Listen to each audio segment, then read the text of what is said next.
சாப்பாடுலாம் கிடைக்குதாப்பா? வசதியாக இருக்கா? பிடிச்சிருக்கா ஆச்சு? எல்லாரும் சொல்லுங்க. பேருண்ணா பேருண்ணா என்ன படிக்கிறா?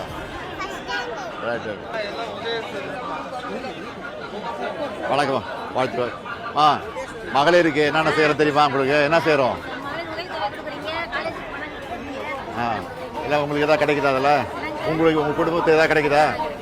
அதெல்லாம் மறந்துடாதீங்க. உதவி செய்யப்படும் வேட்பாளர் முடியாது.